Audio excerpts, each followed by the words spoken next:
I am Kelsey Grant, and I am 29 years old. Christmas Eve was supposed to be the night my family found out they were finally getting a grandchild. Instead, it turned into the night my own father looked me straight in the eye across the dinner table and erased me from his life with one sentence. The house was full of polished silverware, expensive wine, and fake smiles. I waited until everyone had taken a bite of prime rib, set my fork down, and said as calmly as I could, "I am pregnant." For half a second, no one moved. My mother's hand froze around her glass. My sister stared at me like she was watching a movie. My father leaned back in his chair, his jaw tight, his eyes cold in a way I had never seen before. He didn't ask who the father was. He didn't ask if I was happy or healthy. He didn't ask anything. He just said a few quiet, careful words about my baby that I won't repeat here, then added, "You are not part of this family anymore. You are out of the will." That was it. Years of doing everything right, wiped out between the salad and dessert. I didn't scream. I didn't cry. I reached under my chair, took the small, perfectly wrapped present I had brought just for him, and set it in the middle of the table. Then I pushed back my chair, wished everyone a Merry Christmas, and walked out of that house. Before I tell you what he said next, and what he did when he opened that box, tell me in the comments where you are watching from and what time it is for you right now. I want to see how far this story travels. What would you do if your parents sold your home to pay off your brother's gambling debt? Let me know below. I sat in my battered sedan just outside the iron gates, the engine cold and silent. I didn't drive away. I didn't sob into the steering wheel. Instead, I reached into the passenger seat and pulled out my laptop. The screen glowed to life, casting a harsh blue light across my face. The only warmth I was going to feel tonight. I logged into Ghost Ledger, the shadow interface I had built 4 years ago, to manage the hemorrhage of cash that kept the Bel Air estate breathing. Inside that dining room, Robert was probably laughing, pouring another glass of the vintage red I had paid for, thinking he had just solved his debt problem by selling my sanctuary. He was about to open the envelope I had left on the table. He probably expected a check. Maybe a desperate letter begging for a second chance. I watched the surveillance feed on my screen. He tore the paper open. His smile faltered. He didn't find a check. He found his matte black Centurion card, cut precisely in half, and underneath it, a single sheet of heavy, cream-colored paper with 3 words printed in bold, sans serif font. Notice of default. "You want to evict me?" I whispered to the pixelated figure on my screen. "Let's see how you handle an eviction from reality." My finger hovered over the execute key. This wasn't a tantrum. It was a foreclosure. I pressed the button. Instantaneously, the Bel Air estate vanished. Every light in the mansion died. The landscape lighting, the chandeliers, the heated pool gone. A second later, the emergency lockdown protocol engaged. The smart gates slammed shut, and the magnetic locks on the doors engaged, sealing them inside their own darkness. Then came the water. The irrigation system, which I had programmed to water the imported orchids at dawn, roared to life at full pressure. But I had overridden the zones. Instead of the garden, the industrial-strength sprinklers turned inward, blasting the outdoor patio where Cynthia loved to host her midnight tea parties, soaking the silk cushions and the expensive rugs. Inside the dark house, phone screens started lighting up the panic. I tracked the notifications in real time. Brandon's phone pinged first. Alert. GPS tracker. Activated. Repossession. Team en route. His beloved Porsche, the one Robert had bought him with the proceeds from my apartment, was broadcasting its location to the repo man I had hired an hour ago. Then Jessica's phone. Alert. Corporate card suspended. Fraud investigation initiated. I watched them scramble through the windows. Shadows running into furniture. Their screams muffled by the thick glass I had paid to install. They thought they could sell my roof to pay for their vices. They thought I was just the wallet, the silent partner they could discard when the balance ran low. I closed the laptop. The glow vanished, leaving me in the comforting dark. They had sold my shelter to keep their sky bright. So, I took the sky. I started the engine. As I pulled away, the only light in the rearview mirror was the frantic flashlight beams bouncing around a house that was no longer a home. It was a prison. And I held the only key. I didn't make it to the street. Before my tires even hit the asphalt, the world exploded into blinding white light. A cruiser screeched across the driveway entrance, blocking the gate, its red and blues strobing against the dark trees. 2 more pulled up behind me, boxing me in. I took my foot off the gas, my heart hammering a sudden, violent rhythm against my ribs. This wasn't a noise complaint. This was a raid. The passenger door of the lead cruiser opened, and Jessica stepped out. She wasn't wearing her usual silk pajamas or the party dress she had on 10 minutes ago. She had thrown on a blazer over her evening wear, a costume change for the performance of her life. She gestured toward my car, her face a mask of terrified concern. A paramedic team was right behind her, pushing a gurney across the gravel. I rolled down my window just an inch as an officer approached, his hand resting cautiously on his holster. "Ma'am, turn off the vehicle and step out slowly," he ordered. "Officer, this is a misunderstanding," I said, my voice steady despite the adrenaline flooding my system. "I am leaving my parents' house. I haven't done anything wrong." "She's in the car!" Jessica shouted, running up to the officer, breathless. "Officer, please, be careful. She's having a psychotic break. She cut the power to the house and told us she was going to drive off a cliff. She's pregnant and she's not lucid." The officer's posture shifted. He didn't see a woman escaping a toxic dinner. He saw a liability. A manic, pregnant woman, in a beat-up sedan with a laptop glowing on the passenger seat, the very picture of instability. "Step out of the car, ma'am," he repeated, firmer this time. "We just want to make sure you are safe." Cynthia came running out of the dark house then, flanked by Robert. She wasn't holding a wine glass anymore. She was clutching her chest, sobbing with a theatricality that would have impressed Broadway. "Kelsey! Oh God, Kelsey, please don't hurt the baby. We can fix this. Just come inside." I looked at them, really looked at them, and the cold realization washed over me. This wasn't a tantrum. This was a 51-50 involuntary psychiatric hold. If I stepped out and screamed, I proved them right. If I drove away, I was fleeing the police. If I stayed silent, I was catatonic. Jessica knew the law better than anyone. She knew that if she could get me committed for 72 hours, she could file for an emergency conservatorship. She could gain control of my medical decisions, my location, and most importantly, my assets.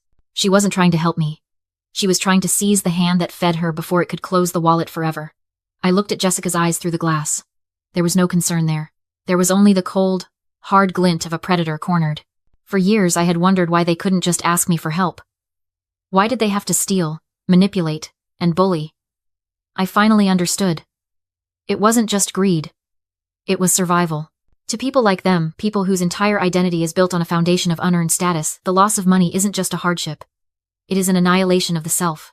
When I cut the power, I didn't just inconvenience them. I shattered the mirror they used to admire themselves. Without the mansion, the cars, the platinum cards, they didn't exist. And when a narcissist faces the death of their ego, they don't beg. They destroy the threat. I was the threat. And they were going to bury me in the system to keep their illusion alive. "Ma'am!" the officer barked, tapping the glass with his flashlight. "Out of the vehicle. Now." I looked at the laptop sitting on the passenger seat. My ghost ledger. My proof. If I got out of this car, that laptop would disappear into evidence or custody, and I would never see it again. I took a deep breath, unlocked the door, and stepped out into the blinding light. I raised my hands, palms open. "I am not unstable," I said, pitching my voice to carry over the siren's wail, clear and sharp. "I am the Chief Financial Officer of KG Holdings. I am currently executing a foreclosure on this property due to default, and the people standing behind you aren't concerned family members. They are debtors attempting to weaponize the police to stop an eviction." Jessica's eyes widened. She hadn't expected me to speak their language. "She's delusional," Jessica shrieked, pointing a shaking finger at me. "Officer, look at her. She thinks she's a CFO. She lives in a studio apartment. Grab her before she hurts herself." The officer reached for my arm. The paramedic moved in with a sedative. The trap was snapping shut. Time didn't just stop. It shattered. As the officer's fingers tightened around my bicep and the paramedic uncapped a needle, the world dissolved into a series of jagged flashbacks. This wasn't the first time I had been cornered by them.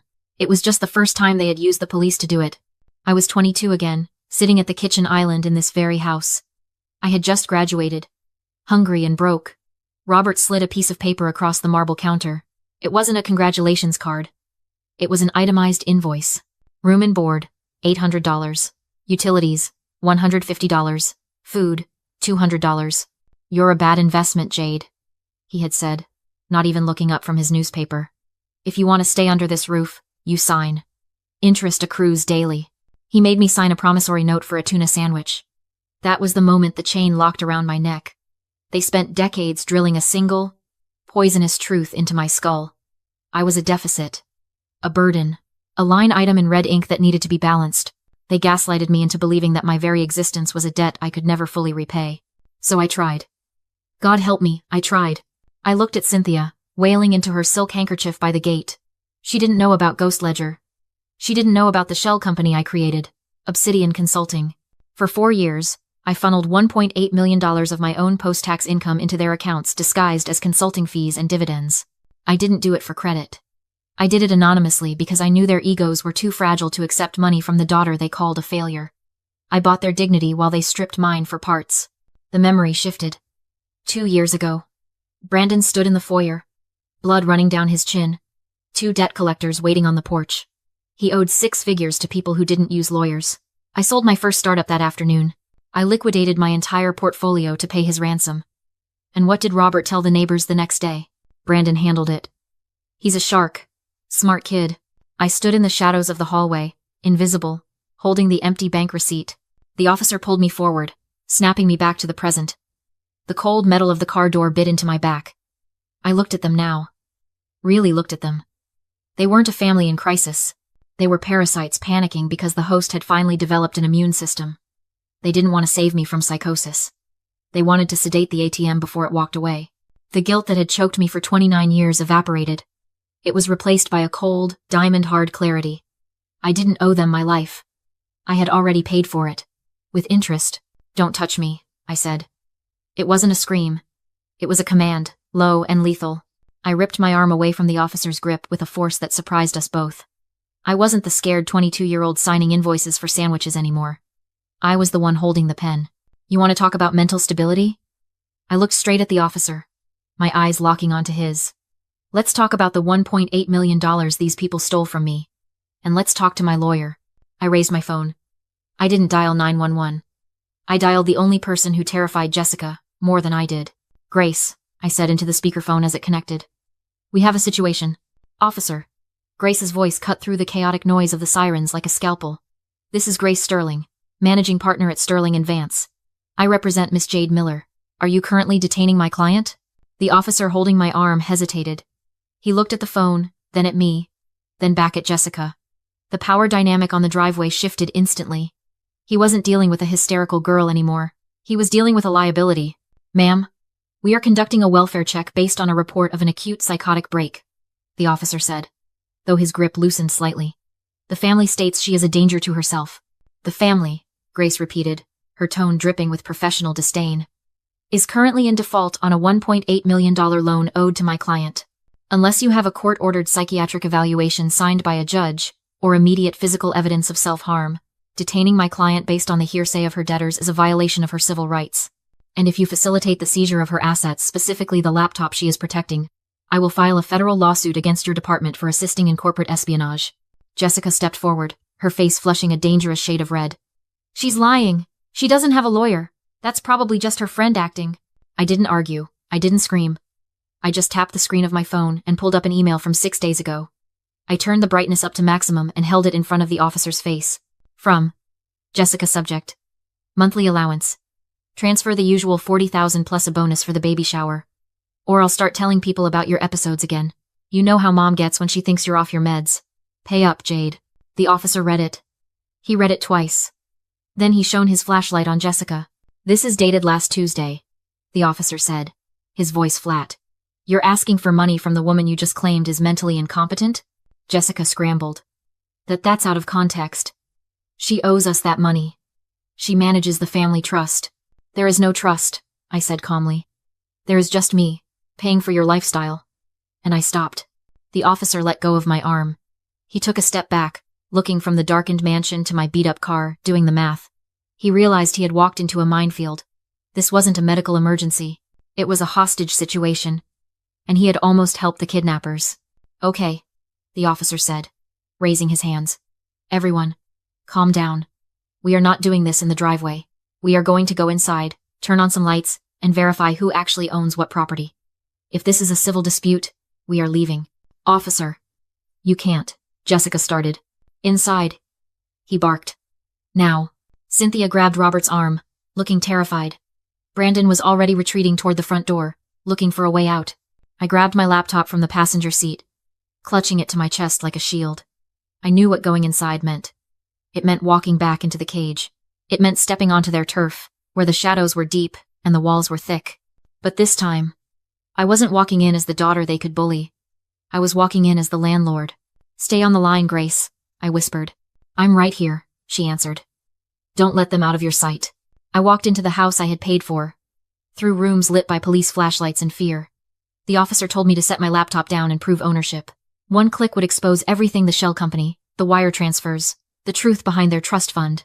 I opened the computer and began explaining the numbers, the dates, the crises each deposit covered. That's when Brandon moved. He didn't trip. He lunged, knocking a heavy crystal vase straight onto my keyboard. Glass shattered. Water flooded the laptop. Sparks flared. Then black. My records, my proof. Gone. Immediately, they turned on me. Cynthia screamed that I destroyed the evidence. Robert demanded my arrest. Brandon smirked. The officer's tone hardened without the computer. My story couldn't be verified. Jessica leaned close and whispered that without proof, I was just an unstable pregnant woman. Conservatorship by morning. My money. Gone. They thought the leverage lived in the laptop. I stayed calm. You're right, I said. The computer is dead. But you really think I kept $1.8 million of leverage in something that can get wet? I reached into my bag and pulled out a stack of old greeting cards. Christmas cards. Birthday cards. Thank you notes. Each one contained a handwritten message and microprint beneath the signature. Promissory notes. Demand loans.